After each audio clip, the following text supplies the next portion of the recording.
Sa unang araw ng pasukan, may shifting agad ang klase sa Batasan Hills National High School dahil sa kakulangan ng classroom. Live mula sa Quezon City, may unang balita si James Agustin. James?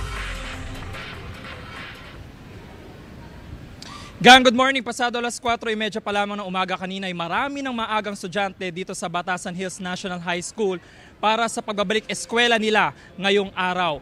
Ay yung iba, lalo na yung mga nasa grade 7, ay inihatid ng kanilang mga magulang. Alas 5:30 ng umaga na magkaroon igan ng flag raising ceremony at maiksing programa. May mga nakapwesto sa covered court habang karamihan naman ay nasa classroom. Kapansin-pansin na wala na ring anumang dekorasyon sa mga classroom, alinsunod na rin sa direktiba ng Department of Education. Isa po sa may pinakamalaking populasyon sa secondary education sa buong Quezon City, itong Batasan Hills National High School. Ngayong school year, nasa 18,322 ang enrollees, mas mataas kumpara sa 17,900 doon nakaraang taon.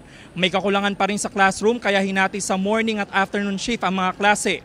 Ayon sa principal, nasa 54 na classrooms ang kulang kaya hindi kaya ng full face-to-face classes. Blended learning ay pinatutupad sa karamihan sa mga klase bukod sa mga estudyante na nasa special program. Another strategy dyan, yung approach ginawa namin, yung blended nga, yung ibig sabihin ng blended, yung bata ay papasok ng 3 araw sa paaralan at 2 araw sila sa bahay.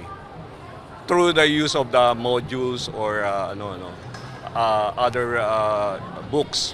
Excited na po ako pumasok, pinagandaan ko po lahat ng mga gagawin para sa school. Ano yung na-expect mo para sa school year? Maging mabait po yung teacher, lahat po ng subject. Tapos? Maging mabait din po yung mga classmate ko sa akin. Na-expect ko po is yung mga teachers po namin na magagaling na sana po mas ma-enhance po yung learnings namin this school year. And yung from last year po and this year, mas ina-expect ko po na mas maging masaya po yung learnings po namin.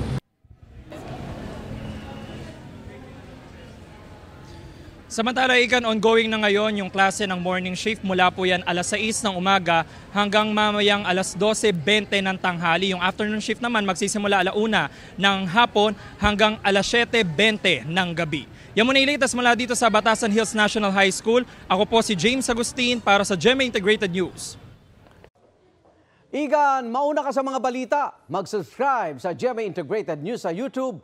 Sa mga kapuso abroad, subaybayan nyo kami sa GMA Pinoy TV at sa www.gmanews.tv.